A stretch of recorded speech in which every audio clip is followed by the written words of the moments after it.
this morning, pag-uusapan po natin yung part 4, the beginning of sin, and we are going to tackle Genesis 3, chapter 3, from verse 1 to 7.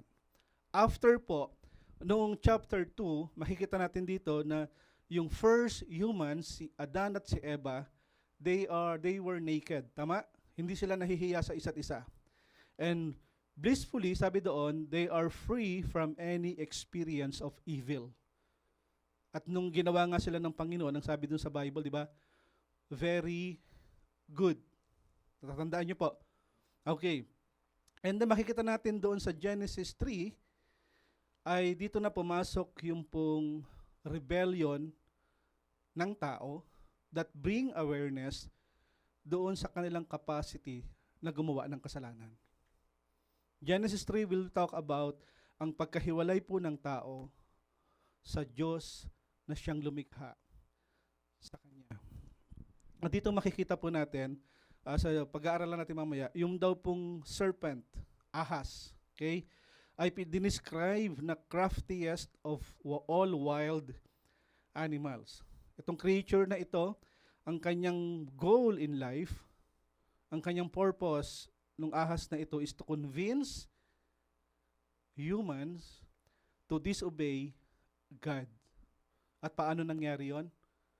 Nung kinain nila yung bunga doon sa puno na nakakaalam ng mabuti at masama. Okay. Ang una niyang ginawa po talaga ni Satanas ay he cast out doubts. And I will give you yung 5 D mamaya kung ano-ano ito.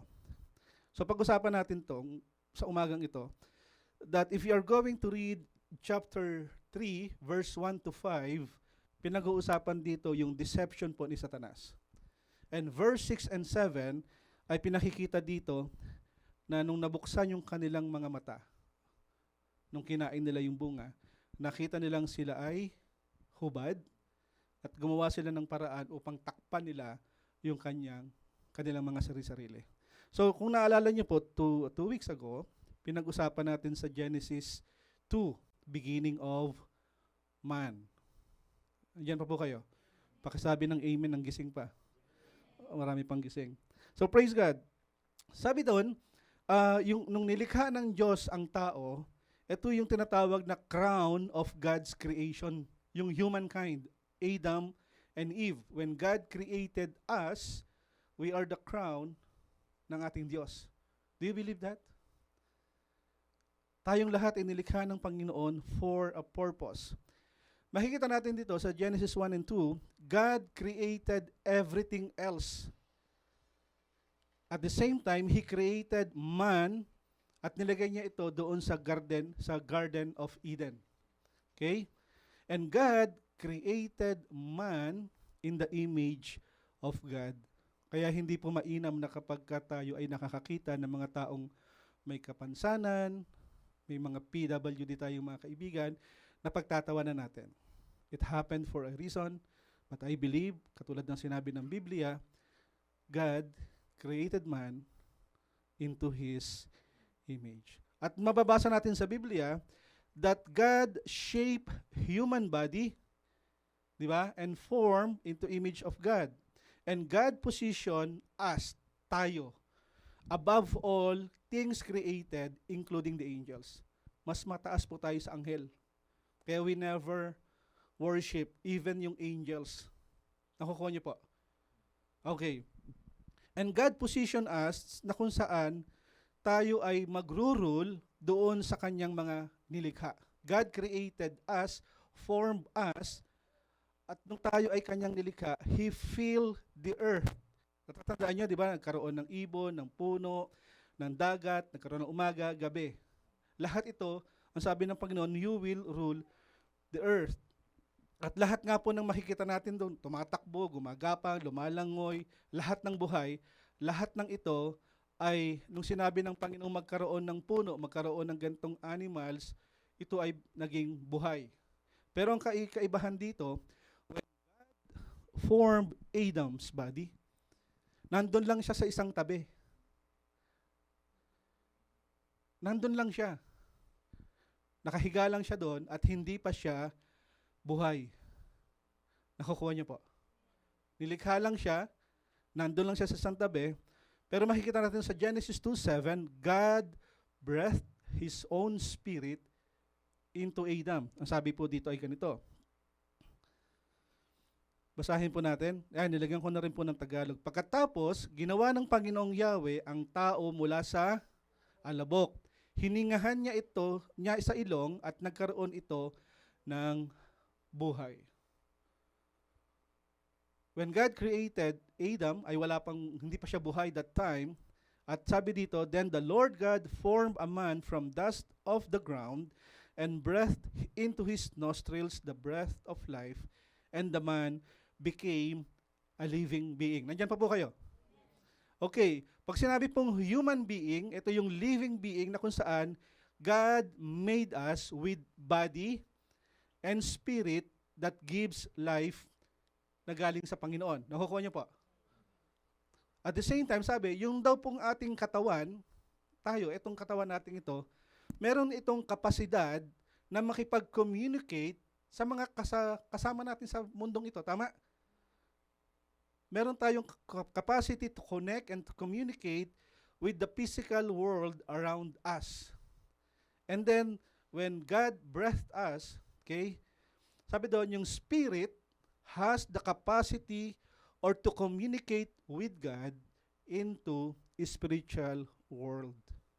Kapag kinakausap natin ang Panginoon, nakakausap natin siya through the Spirit. Nagigets po? Okay, kaya ang sinabi doon sa Genesis 1:26, then God said, let us make mankind in our image, in our likeness. You know the purpose why God created us? To bear His image to the rest of creation. Nakukuha niyo pa? Okay, usog ko. Yan. At dito makikita natin, dahil sa ganda ng plano ng Panginoon, Satan wants to distract God's very good creation that brings us sa message natin ito. Ang ganda ng plano ng Panginoon, pero meron ding plano si Satanas. Kaya dito pag-uusapan natin ang kapanganakan o beginning of sin o kasalanan. May we ask everyone to stand and let us read the word of the Lord. Actually, purihin ang Panginoon dahil meron pa tayong pagkakataon na magbasa ng Biblia in public. There were some places po sa mundong ito, even the name of Jesus ay hindi mo pwedeng sabihin at ikukulong ka. So purihin ang Panginoon dahil meron pa tayong kalayaang magbasa ng salita sa publiko at samahan niyo po ako magbasa. Ang Genesis 3:1-7 actually. Ang ahas ang pinakatuso sa lahat ng hayop na likha ng Panginoong Yahweh. Isang araw, tinanong nito ang babae, totoo bang sinabi ng Diyos na huwag kayong kakain ng anumang bungang kahoy sa halamanan? Sumagot ang babae, maaari namin kainin ang bunga sa halamanan, huwag lamang ang bunga ng puno na nasa gitna niyon. Sinabi ng Diyos na huwag namin kakainin, nihihipuin man ang mga bunga nito, kung kami raw ay kakain, mamamatay kami. Ngunit, sinabi ng ahas, hindi totoo yan, hindi kayo mamamatay. Sinabi lang yan ng Diyos sapagkat alam niyang kung kakainin kayo ng bungang niyon, ay makakaunawa kayo. Kayo'y magiging parang Diyos at malalaman ninyo ang mabuti at masama. Ang punong kahoy ay napakaganda sa paningin ng babae. Andiyan pa ba? Sorry. Okay. Ang punong kahoy ay napakaganda sa paningin ng babae at sa palagay niya ay masarap ang bunga nito. Naisip din niya na kahanga-hanga ang mga maging marunong, kaya pumitas siya ng bunga at kumain ito. Binigyan niya ang kanyang asawa at kumain din ito. Nagkaroon nga sila ng pagkaunawa matapos kumain. Noon nila na lamang sila'y hubad, kaya kumuha sila ng mga dahon ng igos, pinagtahi-tahi nila ang mga ito at ginawang panakip sa kanyang katawan. Purihin po ang Panginoon sa pagkabasa ng kanyang salita. Tayo po'y makakaupo na. Okay, so makikita natin dito ay merong isang puno. Tama? In the middle of the garden. Ano raw yung puno na yon? Puno na makakaalam ka ng mabuti at masama. Tandaan po ninyo na merong isang puno sa gitna ng halamanan na kung saan ito ang puno na kung saan malalaman mo yung kaibahan ng mabuti at ng masama. Sa tingin nyo, bakit ito nilagay ng Panginoon of all places sa gitna pa ng garden? Natanong nyo na ba yun? Bakit naman, ang dami naman puno, pwede naman sa kaliwa, sa kanan, pwede sa gitna, o kung saan lugar man. Do you know why? The reason why God put the tree in the garden to establish the authority over Adam and Eve. Upang ipakita ng ating Panginoon yung kanyang kapangyarihan over Adam and Eve. Ang sabi natin last week, hindi ginawa ng Panginoon ang tao na parang robot na kung saan niya nanaisin, doon ito pupunta. Hindi niya ginawa yon. So binigyan niya ang tao rin ng kakayahan na magpasya sa kanyang sarili. Nakukuha niya po. Okay. Nilagay po ang punong ito, tandaan natin, the tree didn't give God authority. It established God's authority. Pinapakita ng punong ito that this is the sign that God has the authority over you and over me. Naniniwala po kayo doon. Okay. At ang sabi, hindi ka kakain, di ba? Ang utos, huwag kakainin ang bunga nito. Tama po. Just to show that I am in charge. Ito yung bilin ko sa inyo. Pero yung punong ito, ang naging dahilan din upang si Adan ay mag-disobey sa Diyos. Nakukuha niyo po. Pag-uusapan natin mamaya, bakit hindi si Eva. And they na-miss po ni Adan yung lahat ng oportunidad na kapag ikaw ay sumunod, ito yung mangyayari. Meron silang chance, opportunity, na kapag sinunod mo ang Panginoon, na huwag kakainin ang punong ito sa gitna ng garden, ito yung mga magandang mangyayari sa'yo. Ang ganda ng plano ng Panginoon. At kaya po nilagay muli ang punong ito sa gitna to establish yung authority ng Panginoon over Adam and Eve. As long na si Adan at si Eva ay hindi kakain ng bunga nito, mananatili po sila doon sa buhay na kung saan kasama ang Panginoon. Pero hindi ganun na nangyari. Tama? Kaya makikita natin sa Genesis 3, 1-7, na napakatalino po talaga ng serpent. Okay? Ang mas matalino pa siya doon sa lahat ng mababanghis na hayop ng ginawa ng Diyos. At sinabi niya sa babae, naiintindihan ko ba na sinabi sa iyo ng Diyos na huwag kang kumain ng bunga ng amang puno sa hardin? Looks like innocent. Looks like si Satan, okay, si Lucifer, yung serpent, ay parang kunyari wala siyang alam. Totoo ba na sinabi ng Diyos na, okay? At dito sinabi ng babae, hindi, maaari namin kainin yung lahat ng puno sa hardin, pero doon sa nag-iisang puno sa gitna, huwag daw po namin kakainin. At ang itong masama, dinagdagan niya, huwag din daw po namin hihipuin. Nakuha niyo po. Ang utos lang sa kanila, huwag kainin. Ang sabi ni Eva, ano raw? Hindi, sabi po kasi huwag kainin at huwag naming hihipuin. At sinabi ng babae, sinabi ng ahas sa babae, hindi naman kayo mamamatay pagka kinain nyo ito. Pero sa sandaling kayo ay kumain ng bungang kahoy na ito, makikita nyo talaga kung ano yung mangyayari. Alam mo ba na magiging katulad ka ng Diyos? Yun ang bulong ng serpent kay Eva. At sabi doon, lahat ay malalaman mo ang kaibahan ng mabuti at ng masama. At makikita natin doon, nang makita ng babae yung bunga ng punong kahoy, ang sabi niya, parang ang sarap nito. Parang ang ganda niyang tingnan. Okay? Kaya ang ginawa niya, kumuha siya ng prutas, kinain niya, at ito yung mainam doon sa kwento. Habang siya ay nakikipag-usap doon sa serpent, katabi niya lang yung kanyang asawang lalaki. Kasi ang sabi doon, ibinigay sa kanyang asawa, si Adan, at kumain nito.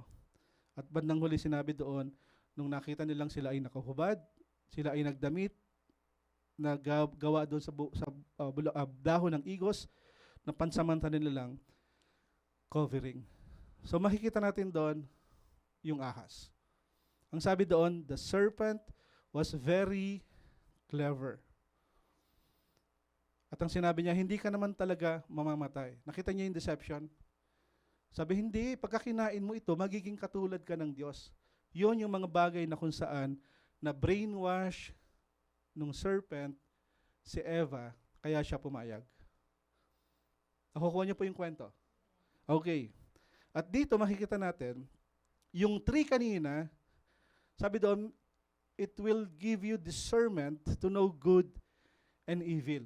At yung punong ding ito na nasa gitna ay nag-iisang puno na kung saan nagpapakita ng autoridad ng Panginoon sa buhay ni Adan at si Eva.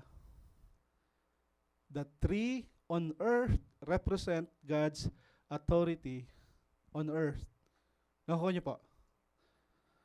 God's throne represents God's authority in heaven. Yung trono po ng Diyos ay nagpapakita naman na kung saan ito ang kapangyarihan ng Ama, yung authority niya sa langit. And by recognizing yung authority ng Panginoon, ang sabi doon, simply bowing to God's throne, sign of your respect sa Ama. At ang sabi doon, at ang lahat ng mga anghel doon sa kanyang trono ay hindi magbabow down, meaning to say, they will reject God's authority. Naalala niyo yung unang kwento natin, the beginning of evil? Di ba merong 5 statement na ginawa si Satanas, dahil ayaw niyang yumuko, mag-bow down, mag-submit sa authority ng Panginoon. At ito po yung kanyang declaration. Sabi niya doon, samahan niyo po akong magbasa. Lucifer 5 I will statements are, I will ascend to the heavens. I will raise my throne above the stars of God. I will sit enthroned on the mount of assembly. I will ascend above the tops of the cloud. I will make myself like the Most High.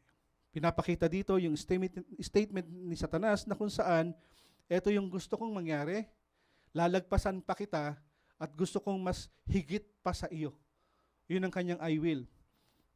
Ayaw niyang magpailalim sa kapangyarihan ng Panginoon, kundi ang sabi niya, I will make myself like the Most High. Meaning to say, gusto ni Satanas na magkaroon siya ng sarili niyang kingdom at kung saan gusto niya ring maging independent sa kaharian ng Diyos. Remember what I say a while ago? Kung ayaw mo mag-pray, parang sinasabi mo, Lord, bahala ka sa buhay mo. Bahala ako sa buhay ko. Ayaw mo magbasa ng Bible, parang sinasabi mo, I have my own decision. Bahala ka, Lord, sa salita mo. Nakukuha niyo po? Sounds familiar? Okay. At dito makikita natin sa Genesis 3 verse 1 ang sabi, ang ahas ang pinakatuso sa lahat ng hayop na nilikha ng Panginoong Yahweh. At ang sabi niya, isang araw tinanong nito ang babae, sabi niya kay Eva, totoo bang sinabi ng Diyos na huwag kayong kakain ng anumang bagay ng bungang kahoy sa halamanan? Sa tingin niyo, hindi alam ni Satanas? Alam niya. Kaya nga nung siya ay nagrebelde sa Panginoon, he was kicked out sa heaven. At tandaan natin ang 3 bagay na ito.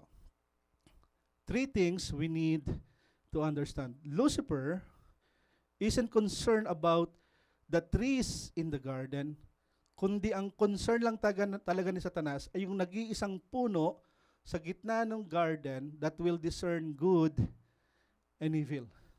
Hindi rin siya confused about what God had said about the tree. In fact, he knows exactly what God had said. At pangatlo, what he's really trying to find is how much respect Adam and Eve have for God. And how much stock they put in what God had said sa kanyang mga salita. Alam niya yung tree Merong silang discernment. Alam niya na wala akong pakialam sa lahat ng puno, doon lang ako sa gitna. And what he did was, alam niya rin yung sinabi ng Panginoon. At ang kaibahan dito, gusto niya lang talagang i-check. Talaga bang alam ni Adan at ni Eva yung sinabi ng Diyos? Nakukuha niyo po. Here are 5 Ds that we need to check kung ano po ang plano ni Satanas sa atin. Doubt. Satan plan against us is una, bibigyan kanya ng doubt. You will question God's word and His goodness.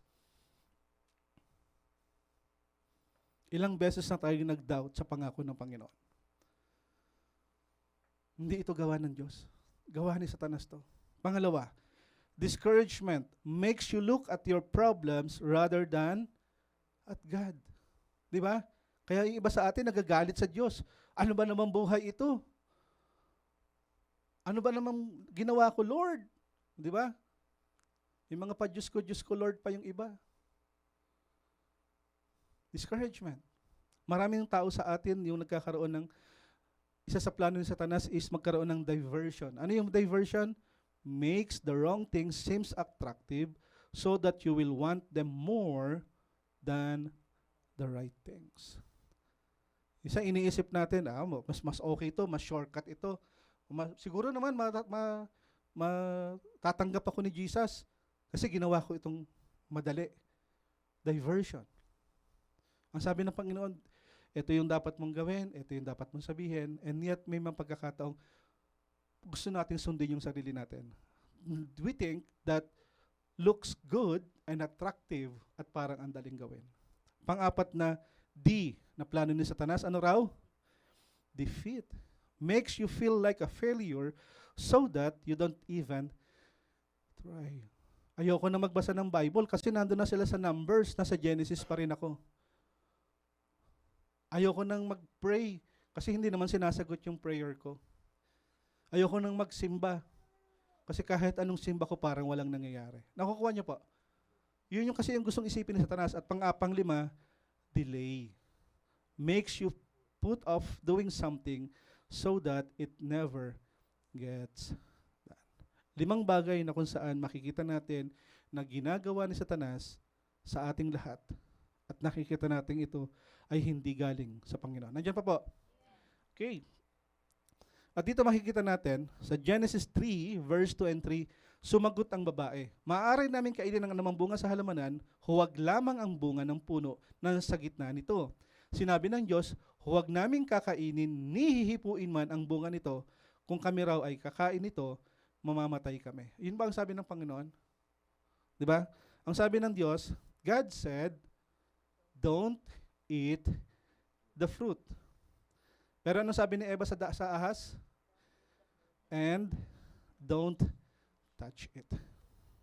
Even si Eva mismo ay nag-add pa doon sa salita ng Panginoon, which is na kung saan ang unang kasalanan ay hindi lying. Okay? Yun ginawa niya. Hindi po. Kasi kung lying yung unang kasalanan, dapat yung lahat ng sinabi na ni Eva sa bandang huli, kasi nungalingan na. So, hindi lying ang unang kasalanan. In fairness po kay Eva, nung ibinigay po ng Diyos ang instruction kay Adan lamang. Wala pa si Eva nun. Okay? At ang nangyari, si Adan ay pinasa lamang kay Eva. Okay. Sabi doon, maaring iniisip ni Eva na hindi niya kakainin ito at maaring inisip niya on her mind, hindi ko na rin siya hihipuin. Nakukuha niyo po. Kaya may mga pagkakataon, mag-ingat tayo dun sa mga nagpipreach na kung saan ito lang yung sinabi ng Panginoon and yet people, mapalalaki o babae na sikat sa TikTok ngayon, sa YouTube, those people ay nag-a-add pa bukod sa sinabi ng Panginoon. Ingat po kayo. So paano mo malalamang mali? Read your Bible. Nagigets po? Study it. Maaring ganito po kasi yung nangyari.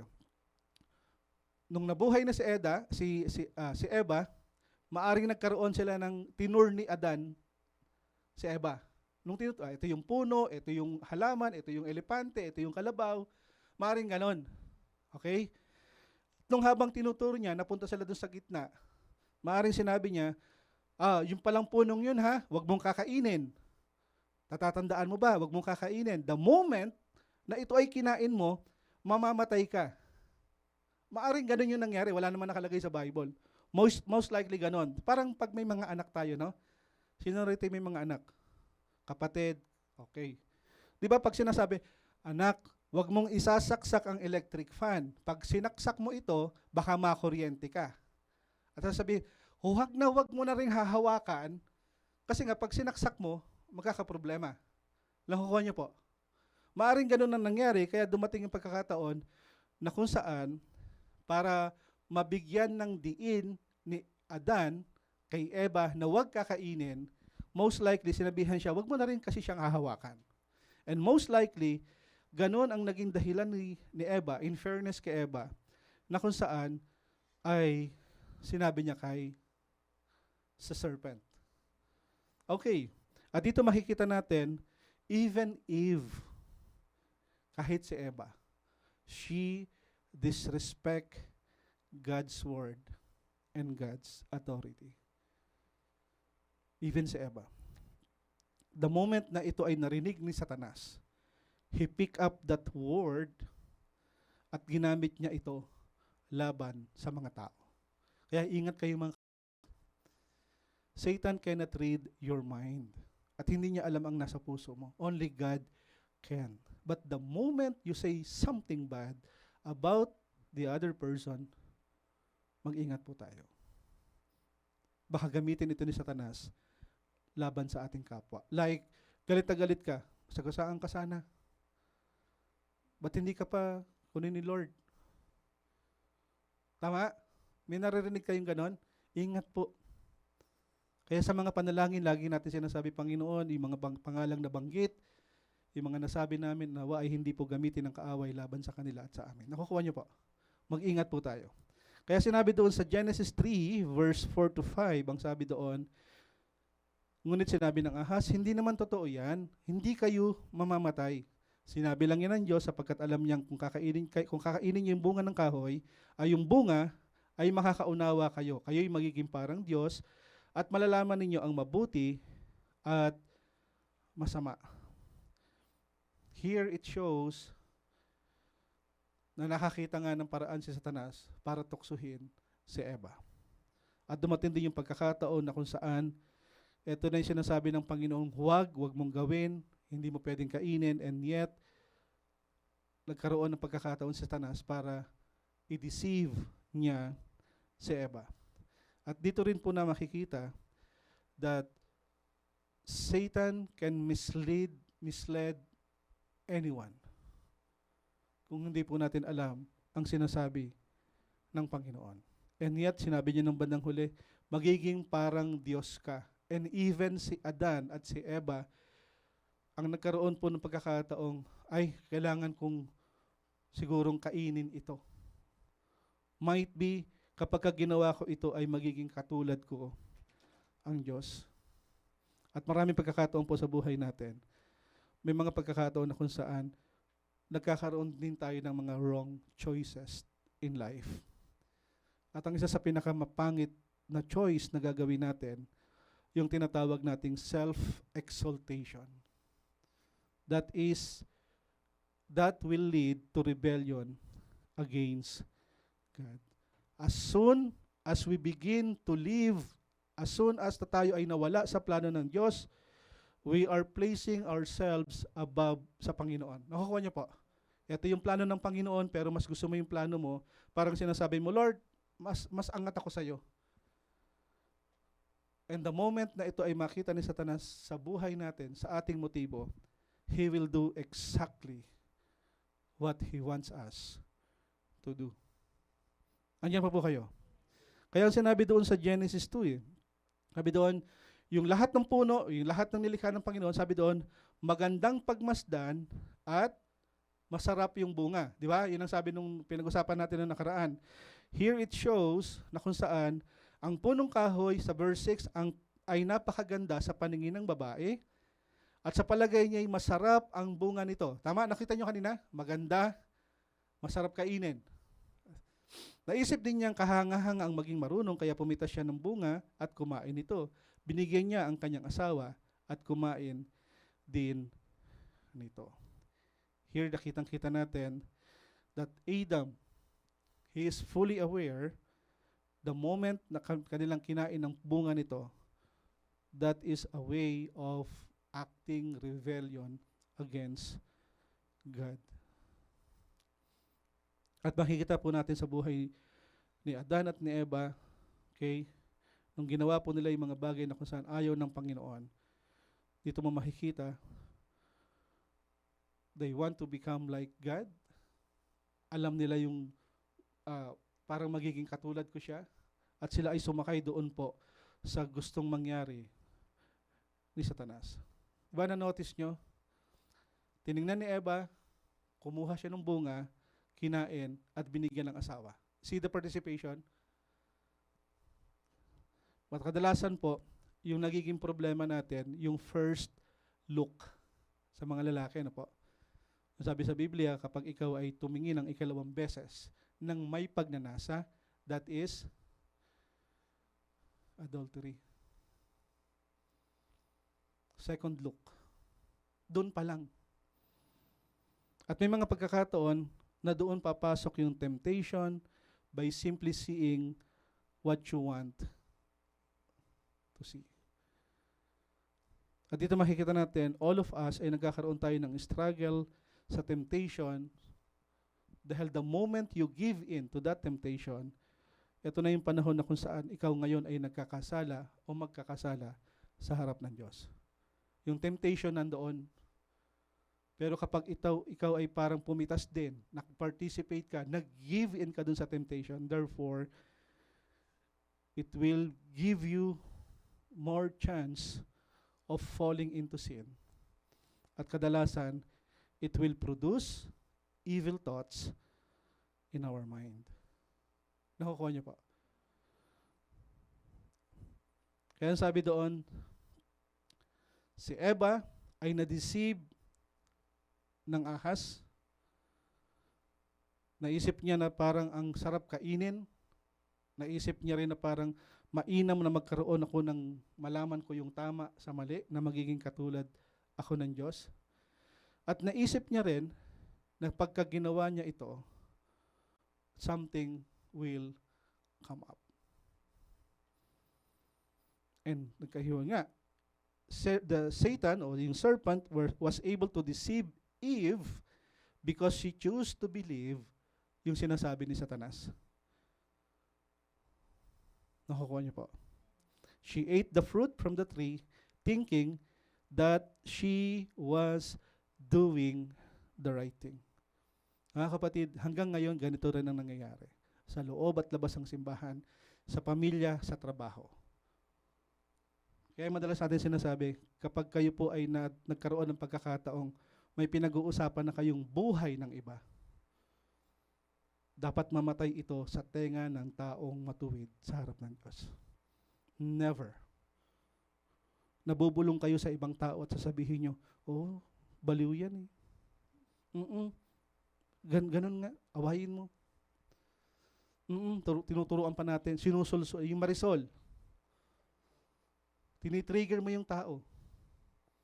Kaya mga kapatid, Father's house, the moment na tayo ay makarinig ng chismis sa ibang tao, anong dapat natin gawin? Stop it. And tell them, nakausap mo na ba yung taong chinichismis mo?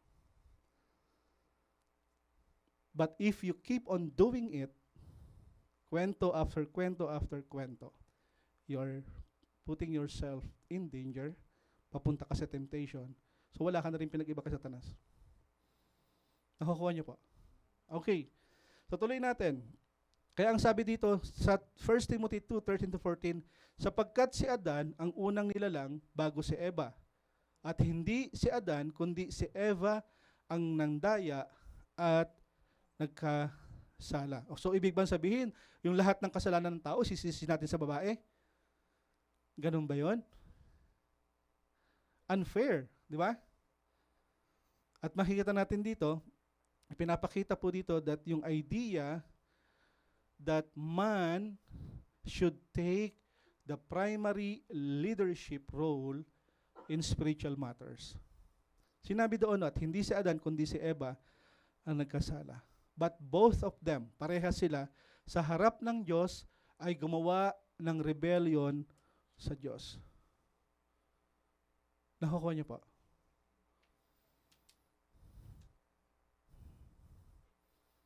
Kinain ni Eva yung bunga ng punong kahoy, pinasa niya sa asawa.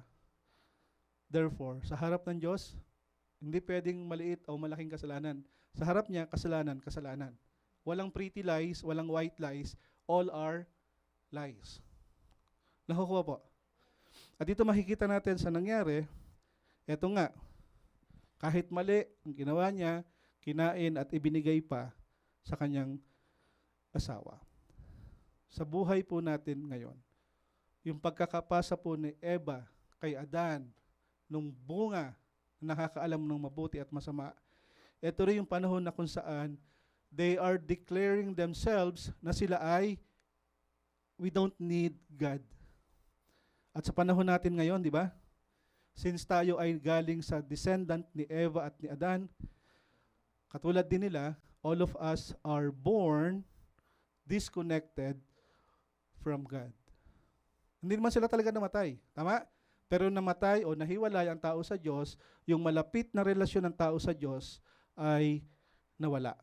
At hanggang ngayon, sa panahon natin ngayon, yung broken spirit na ito, yung rebellion na ito, ay taglay pa natin hanggang sa kasulukuyan. Kaya marami sa atin ang may mga pagkakataong we like to work without God. May mga pagkakataon tayo ay parang nagpupunta pa kung saan ginagawa natin yung mga bagay na hindi akma sa kalooban ng Diyos. Nakukuha po. Ang dami. Hindi porket uso sa opisina, gagawain nyo. Ballpen lang naman. Kumukuha rin sila ng yellow pad, kuha rin ako. Sobra ka naman, pastor, nakikiprint. God's word naman yung piniprint ko sa printer ng trabaho namin. Mali pa din. Hindi porket uso doon yung kopling ka din. Hindi porket uso doon sa opisina niya yung parang magmumurahan din kayo. Nakukuha niyo po. Maraming pagkakataon sa buhay natin. Lahat ng ito, yung pagrebelde sa Diyos, ay naipasa po ni Adan hanggang sa atin po. Kaya naman sabi doon sa verse 7, nagkaroon nga sila ng pagkaunawa matapos kumain, noon nila na lamang sila'y hubad, kaya kumuha sila ng mga dahon ng igos, pinagtahi-tahi nila ang mga ito at ginawang panakip sa kanilang katawan. At dito nila nakita na sila ay hindi na inosente katulad ng dati. Yung kanilang kahubaran before ay nakita nilang kasalanan at hindi na sila free sa lahat ng shame. And that is the beginning na kung saan yung consequences ng kanilang ginawang pagkakasala sa Diyos, yung kanilang rebellion, dumating sa pagkakataong nawala sila sa plano ng Panginoon. Di ba lagi natin sinasabi, you are free to choose, but you are not free to face the consequences. Nagigets po? Parang ayaw niyo na makinig. Tuloy natin. Ang malinaw po kasi yung plano ng Panginoon. Sabi ito sa Genesis 1:26, ang plano ng Diyos is the humankind will rule over the earth. Diba sabi doon, sila ang, mamamahala. Rule over.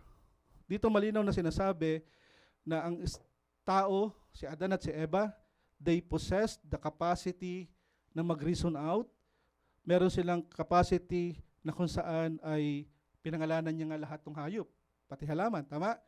At dito makikita natin, they can communicate sa ating Panginoon. At sa ganda ng plano ng Diyos, dito mo makikita, ang sabi niya, ang gagawin ng tao, they will rule over the earth. Yung lahat ng nilikha ng Diyos. Pero dumating yung pagkakataon ng saan, sa panahon ng kung si Kristo, even Satan, okay, he also tempted Jesus Christ in the wilderness. Tama? Kung paano niya ginawa doon sa unang Adan, yung unang tao, ginawa niya rin ito sa panahon ni Jesus. Tatandaan nyo, di ba, nung si Jesus ay nag-aayuno ng 40 araw, before Jesus Christ begin, o yung kanyang ministry, bago siya pumasok sa ministry, nagkaroon siya ng 40 days, 40 nights na fasting. At ganito yung nangyari. Dahil nga inaakala ni Satanas na siya na yung talo si Adan, nahulog sa kasalanan, nagrebelde sa Diyos. Ang sabi niya, dinala siya ng dyablo, sabi niya kay Jesus, sa tagpong ito, Lucas 4, 5-8, dinala siya ng dyablo sa isang napakataas na lugar, at sa ilang saglit ay pinakita sa kanya ang lahat ng kaharian ng buong daigdig. Sinabi ng dyablo, ano raw? Ibibigay ko sa iyo, basahin po natin ulit, ibibigay ko sa iyo sa lahat at ang kadakilaan nito, ano sabi? Ipinagkaloob at mabibigay ko sa kanino mang naisin ko. Kaya't kung ako'y sasambahin mo, magiging sa iyo ang lahat ng ito. Gusto ng Panginoon na si Adan ay mag-rule doon sa earth. Tama? Since meron tayong tinatawag na sa isang kingdom, dapat isa lang ang hari. Nakukuha niyo po? Sa isang kingdom, dapat isa lang ang hari. Kaya nga si Satanas ay na-kick out dahil hindi pwedeng dalawang hari. At ang gusto ng Panginoon, si Adan, yung human, ang mag-rule dito sa mundo. But he disobeyed God. And Satan dito na nagsimula yung power and authority ni Satanas nung nahulog si Adan sa kasalanan. Nakukuha niyo po? Para kasing isinuko na ni Adan yung kanyang kaharian sa kaharian ni Satanas. Nakukuha po? Kaya sabi niya, di ba? Ibibigay ko sa iyo ang pamamahala sa lahat ng kahariang ito, itong mundong ito, at ang kadakilaan ito. Ipinagkaloob na ito sa akin. At ang sabi niya kay Jesus, ibibigay ko ito kung kanino kuman naisin. Kaya sa mundo po natin ito, ang gulo, no? Satan is doing everything he can para po discredit ang Bible, para i-tempt ang lahat ng followers ni Christ, para yung lahat ng tagasunod ni Kristo ay mahulog sa kasalanan, para yung lahat ng taong sinasabing Kristiyano at tagasunod ni Kristo ay magrebelde sa Panginoon. Bakit? Ang sabi doon sa John 10:10, Satan came, the thief comes to ano raw? Steal, kill, and destroy. Ever since, yun na yung plano niya. And when he ruled itong earth na ito, nagkaroon na tayo ng maraming problema. At ang sabi nga, di ba, ang Panginoon, never He promised us ng worldly wealth. He never promised us ng maayos na kalusugan o victory or power sa lahat ng sumusunod sa Kanya. Pero ang promise niya, sasamahan Kanya. Nakukuha po? Kasi karamihan, especially itong mga tinatawag nating gospel na lumalabas, na kalooban ng Panginoong yumaman ka, wala kang sakit, dapat masaya lang ang buhay, nawawala na rito yung tinatawag na pagtubos ni Kristo doon sa lahat ng tao. In literal na usapan, sinasabi natin, people ang tendency, they have or they are tempted to ignore God. At ang ginagawa natin, we want to take power on our own. At ang sinabi sa kanya ng Panginoon, sumagot si Jesus, nasusulat, ang Panginoon mong Diyos ang dapat mong sambahin at siya lamang ang dapat mong paglingkuran. Dalawang kasalanan po ang nakita ng Panginoon sa ating lahat. If you're going to read Jeremiah 2:13, ang sabi doon, dalawang kasalanan ng aking bayan. Tinalikuran nila ako na bukal na nagbibigay buhay, at humukay sila ng mga balon, ngunit mga balong butas na walang naiipong tubig. Dalawang kasalanan na kinumit ng tao na sinasabi ng Panginoon. Ito yung ginawa ninyo. Mas gusto nyong tumalikod sa akin kesa sa ako na nagbibigay ng buhay, living water, na kung saan, sabi doon, this living water ay overflow, pero ang tao, we want to do it our own way. Mas gusto nating maghukay kesa sumahod sa Panginoon ng tubig. Nakukuha niyo po? Ang tendency ng tao, mas gusto natin yung marami tayong ginagawa para may pagmalaki sa Diyos. Lord, mas magaling ako sa iyo. Nakukuha po. At tandaan natin mga kapatid, before I end, every single day, we look for ways to make life work without God. Tama? Ilang beses at pagkakataon na sinasabi, Lord, I don't need you this time. I will not pray. Lord, may problema ako, I will not surrender it to you. Lord, may problema yung trabaho ko. Saka na ako magpipray, maghahanap muna ako ng trabaho. Why not ask the Lord in the first place? Ang sabi niya, siya yung nagbibigay ng living water, pero ang tendency ng tao, we want to dig our own well. Maraming pagkakataon na tayong lahat ay tumatalikod sa Panginoon and we refuse yung alok na kapayapaan, we refuse yung alok ng Panginoon ng kaligtasan at madalas ay ginagawa natin, gumagawa tayo ng mga bagay na kung saan madali tayong magkuquench ng ating thirst. Maraming pagkakataon na kung saan tayong lahat, katulad ni Adan at ni Eva, ito yung tawag ng Panginoon, and yet mas madali tayong nakikinig sa ibang tao kaysa sa sinasabi ng Biblia. Ang gusto po ng Panginoon ay tayo ay maging dependent po tayo sa Kanya. Ito yung gusto niya. Ito yung Kanyang plano. But we continue to insist on our own self-reliance. God is calling our attention to go back to His direction. Alam niyo yung time bomb, yung human time bomb? Di ba yung time bomb, darating yung time na kung saan sasabog na lang to pagka tinakda mo. O kunyari lang, no? March 3, merong time bomb. Sasabog ito pagdating ng March 3 at 7 o'clock. Alam niyo yung ganun? O parang ako lang nakakaisip nun. Alam niyo yung time bomb? Okay. Sa buhay natin, may mga time bomb na kung saan God is calling our attention. At gusto ng Panginoon, bumalik tayo sa Kanyang direction. Maraming pagkakataon po sa buhay natin. Lagi natin sinasabi, kung tayo ay nasisilat, go back to the cross. Nahulog ka sa kasalanan ngayon, lapit ka sa Diyos. May pag-asa, may pagbabago. At sa panahon na kung saan merong mga time bomb po na mag-go off in form ng trabaho, may mga pagkakataon na tayo ay ginigising ng Panginoon, kinukol yung attention natin sa family, sa ministry, sa lahat ng ito, ayaw po ng Panginoon tayo ay parusahan.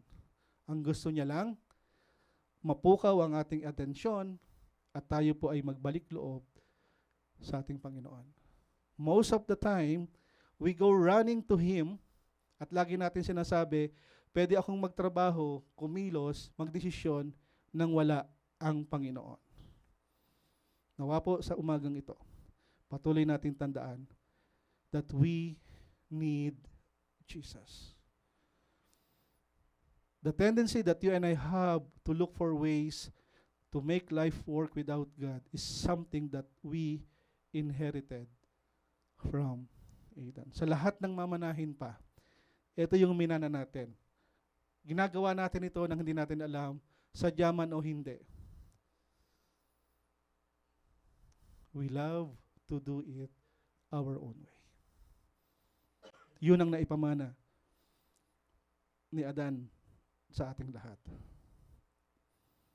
But the moment that we learn to trust Jesus sa ating pong araw-araw na buhay, the moment that we accept Jesus Christ as our Lord and Savior, alam natin na mas mainam lumakad kasama ang Diyos. Amen? Maraming pagkakataon sa buhay natin na naranasan natin ito. Mas masarap kasama ang Panginoon. At sa buhay natin ito mga kapatid, walang hindi kayang gawin ng Panginoon. Imposible sa iyo, possible sa Diyos. Trabaho, baon sa utang, financial issue, marital issue, hindi ka ma-promote. Lahat na nangyayari sa iyo. May plano ang Panginoon. Pero gusto ng Panginoon, umayon ka sa kalooban niya. Follow Him, obey Him. At nawa sa umagang ito, as we face temptation in our lives, tandaan natin, pray for strength to resist. Sometimes, literally, tayo ay umalis doon. We need to run. Say no when confronted with what we know how is wrong. And hold on firmly to God's word. Ang sabi sa James 1:12, blessed is the one who perseveres under the trial, because having stood the test, that person will receive the crown of life that the Lord has promised to those who love Him. To those who persevere, ang sabi sa Biblia, you will receive the crown of life. Tandaan natin ang plano ng kaaway. Doubt, discouragement, diversion, defeat, and delay. At ang pangako ng Panginoon, John 10:10, na parito siya upang bigyan ka ng buhay, hindi lamang ng buhay, kundi ng buhay na walang hanggan at kasaganaan ito. Go back to the cross. Stop rebelling against God. Let us pray. Heavenly Father, we thank you sa umagang ito. Thank you, Lord, na pinakita mo sa amin ang pagpasok ng unang kasalanan sa mundong ito. At ito po yung rebellion against you. Umalis kami doon sa plano at purpose namin na ikaw po ang nagkaloob. Turuan at tulungan mo po kaming magpakumbaba, lumapit sa iyo, at patuloy na magtiwala, sapagkat alam namin, Panginoon, sa iyo ay mayroong kasaganaan, may kapayapaan, sa iyong piling, Panginoon, ay mayroong pag-ibig. Lord, pagpalain mo po ang lahat ng nakinig ng salitang ito, patuloy na ibalik mo po ang mga lakas na nawala sa kanila, at minsan pa, ang banal na Espiritu mo siyang mangusap sa bawat isa. Loobin mo nawa, Panginoon, na sa iyong pagbabalik, datnan mo kaming lahat na tapat na naglilingkod sa iyo. Ito po ang aming dalangin sa pangalan ni Jesus. Amen.